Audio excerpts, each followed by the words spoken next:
I told Caspian I was a ghost.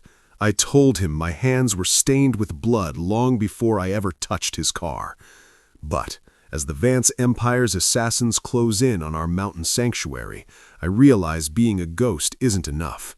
I have to be the monster they're afraid of. The storm is here, the secrets are out, and the man I'm sworn to protect is the only reason my heart is still beating.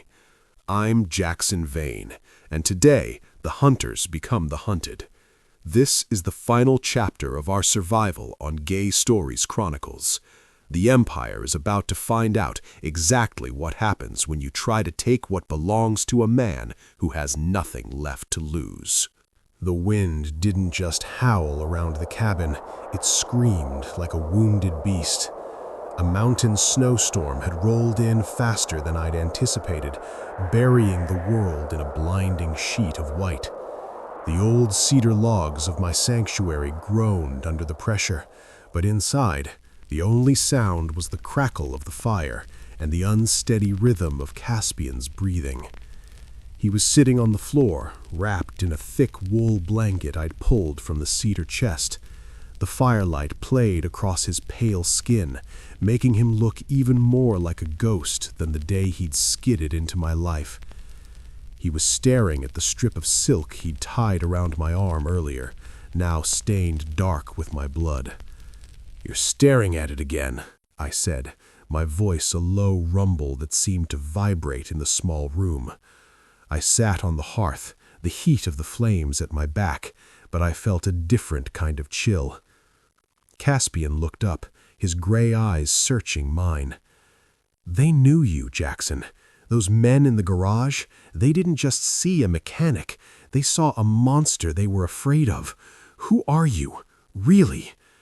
I looked at my hands. They were calloused, scarred, and stained with the grease of 1,000 engines. But beneath the grease, there was blood that would never truly wash off.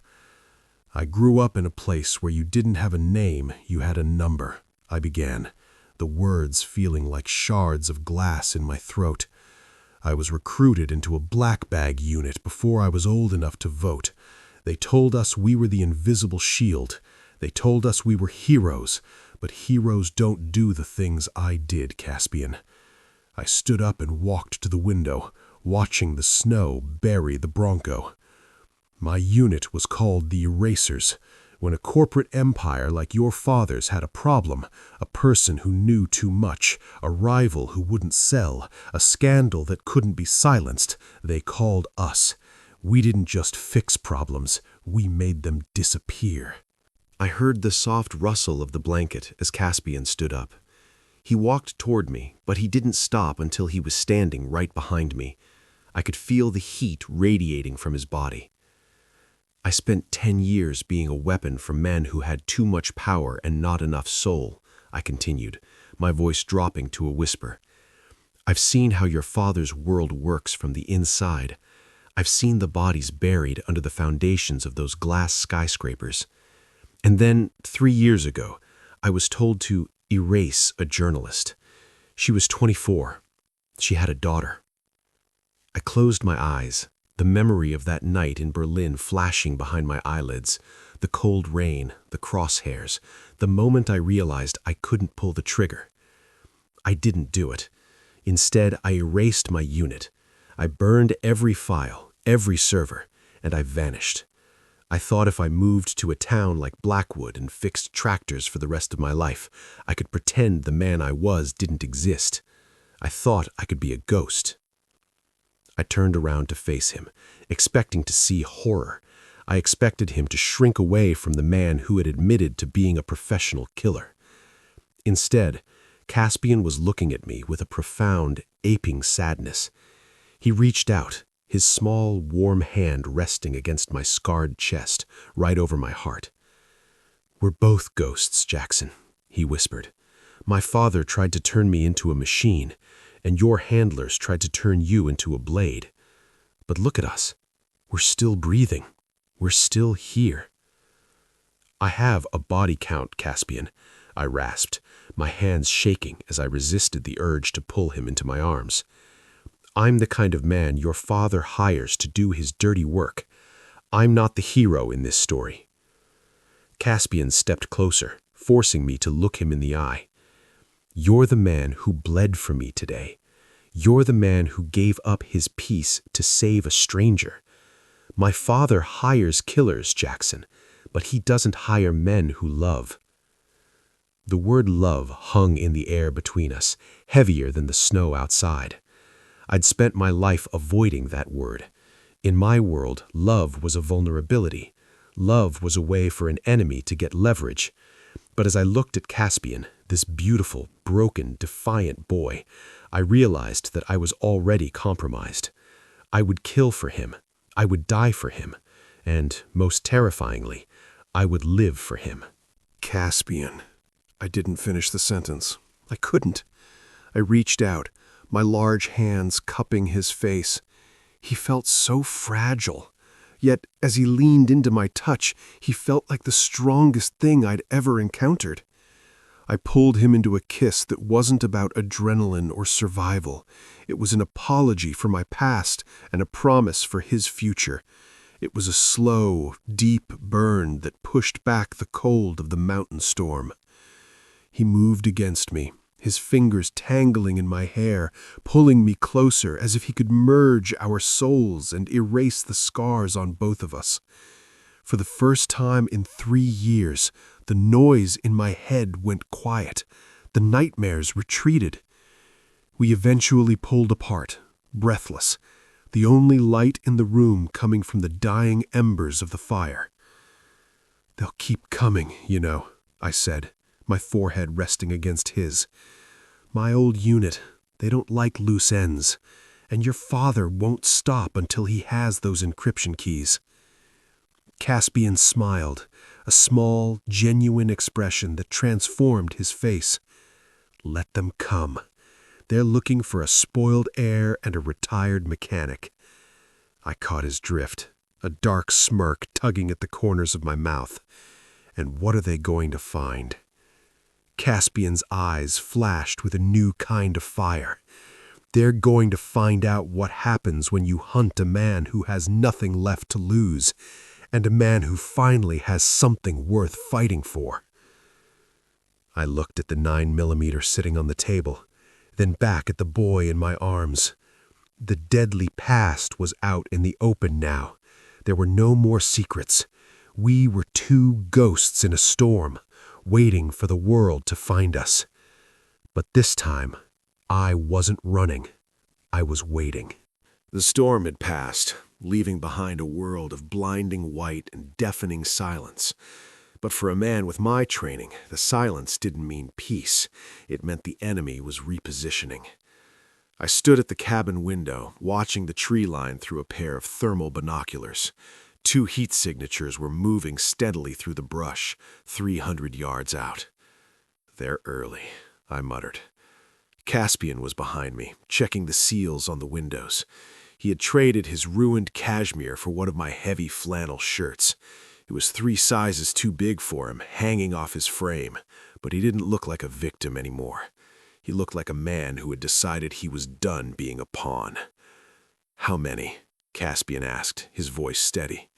4 in the first wave. Probably a sniper team on the ridge," I replied, setting the binoculars down.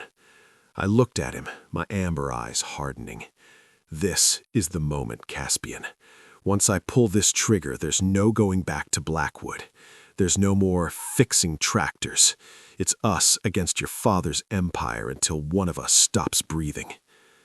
Caspian walked over to me, his hand finding mine. He squeezed it, his grip surprisingly firm. "I stopped breathing the day I was born into that family, Jaxen. You're the one who taught me how to start again. Do what you have to do." I nodded, the old, cold focus of the eraser settling over me like a suit of armor. I didn't want this life back, but if I had to become a monster one last time to protect the only beautiful thing I'd ever owned, I'd do it gladly. I reached under the floorboards and pulled out a heavy Pelican case. Inside sat a suppressed M4 carbine and a series of proximity mines. "Stay in the basement crawl space," I commanded. If the floorboards above you go quiet for more than 10 minutes, take the emergency bag and the snowmobile in the shed. Head north. Don't look back." "Jaxen, promise me," I growled, grabbing the back of his neck and pulling him into a hard, desperate kiss. "I promise," he whispered against my lips. I watched him disappear into the floor hatch. Then I stepped out into the freezing mountain air. I didn't wear a white camo suit. I didn't need one. I knew these woods better than the men coming for us. I was a part of this mountain. I moved like a ghost through the pines, circling behind the first two mercenaries. They were moving in a tactical diamond formation, high-end gear and suppressed rifles. They were good, but they were used to urban environments. They weren't used to a man who could blend into the shadows of a cedar tree. I let them get within 50 yards of the cabin. Then I clicked the remote in my pocket. Boom! The proximity mine I'd buried near the old logging bridge detonated, sending a spray of snow and debris into the air. It was a distraction. While they turned their heads toward the blast, I dropped from a low-hanging branch behind the tail-end man. I didn't use a bullet. I used my hands. A quick snap, a muffled groan, and he was down before his partner could blink. "Contact! We have contact!" the lead man hissed into his radio. I didn't give him time to coordinate. I moved through the brush, a lethal blur of black and gray. I took the second man out with a precise shot to the shoulder, disabling his weapon arm before finishing the job. But then, the red dot of a laser sight danced across my chest. Crack! The sniper on the ridge had found me. The bullet grazed my side, tearing through my jacket and drawing a line of fire across my ribs. I dove behind a rock, my breath coming in jagged gasps. "Vane!" a voice boomed over a loudspeaker from the ridge. It was the same cold monotone from the garage. "Give us the boy and we'll let you bleed out in peace. You're one man against a corporation. You know how this ends." I looked toward the cabin. I could see the corner of the basement window. Caspian was there, watching. He wasn't running. He was waiting for me. I checked my magazine. 3 rounds left. 1 sniper, 1 lead mercenary. "You're right," I yelled back, my voice echoing off the cliffs. "I do know how this ends. It ends with me standing over your bodies." I didn't run away from the sniper. I ran toward the cabin. I needed to draw them into the kill zone I'd rigged in the workshop. I burst through the back door, blood slicking my side, and slammed the bolt shut. "Jaxen!" Caspian scrambled out of the hatch, his face white as a sheet. "You're hit!" "Doesn't matter," I said, leaning against the door. "They're coming. Caspian, the encryption keys, do you have them on you?" "Always," he said, pulling a small silver drive from around his neck. "Upload them," I commanded, pointing to my satellite laptop. "If we're going down, we're taking his empire with us. Set a timer. If I don't enter the bypass code in 5 minutes, every news outlet in the world gets your father's darkest secrets." Caspian's hands flew over the keys. Outside, the heavy boots of the mercenaries reached the porch. The door began to groan under the pressure of a battering ram. I stood in front of Caspian, my rifle raised, my body a human shield. I was a mechanic, I was a killer, I was a lover, and in this moment, on Gay Stories Chronicles, I was the only thing standing between a boy and his nightmare. "Ready?" I asked, looking back at him. Caspian finished the upload and stood up, standing shoulder to shoulder with me. "Ready." The door flew off its hinges. The front door didn't just open, it shattered. 2 men in tactical gear breached the cabin, their muzzles flashing in the dim light. I didn't give them a chance to breathe. I dropped the first one with a double tap to the chest, the suppressed cough of my rifle lost in the roar of the wind. The second man dove for cover behind my heavy oak table, but I was already moving. I didn't care about the pain in my side or the blood soaking my shirt. I was a force of nature, fueled by the terrifying realization that if I failed, Caspian's light would be snuffed out forever. "The upload, Caspian! Now!" I roared. Caspian slammed his hand onto the enter key. "It's gone, Jaxen! It's live!" Across the world, on every major news server from New York to Tokyo, the Vance family's dirty secrets, the briberies, the illegal surveillance, the erasures began to bleed onto the screens of millions. The empire wasn't just shaking, it was vaporizing. The lead mercenary, the one with the cold voice, stepped into the doorway. He didn't raise his gun. He held a tablet, his face pale as he watched his employer's stock price plummet to zero in real time. The money that paid his salary was vanishing before his eyes. "It's over," I said, my rifle leveled at his head. "Your boss is a dead man walking. He can't pay you, he can't protect you. Drop the gun and walk away, and maybe you'll survive the federal raids." The man looked at the screen, then at me, then at Caspian. He saw the fire in the boy's eyes, the fire I had helped relight. With a curse, he dropped his weapon and backed into the snow, disappearing into the white void along with the rest of his team. They were professionals. They didn't work for free, and they certainly didn't die for a man who was now a broke criminal. Silence returned to the cabin, heavier than the snow. I slumped against the wall, my rifle clattering to the floor. The adrenaline was fading, replaced by a bone-deep exhaustion. I felt a pair of warm arms wrap around me, holding me upright. "Jaxen, stay with me. Look at me," whispered Caspian, his voice thick with emotion. He guided me down to the floor, his hands frantic as he checked the wound on my side.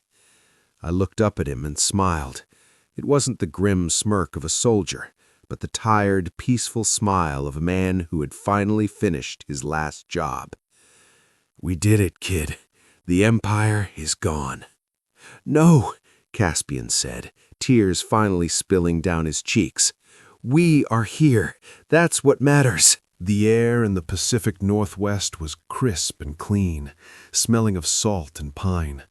I leaned against the railing of the small wooden porch, a cup of coffee in my hand.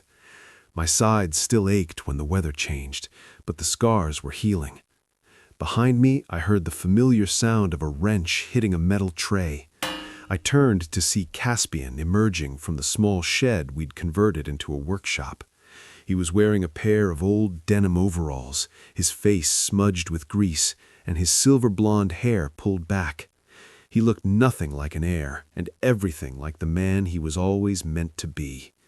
"The tractor's fixed," he said, a proud grin lighting up his face. "Only took me 4 hours this time."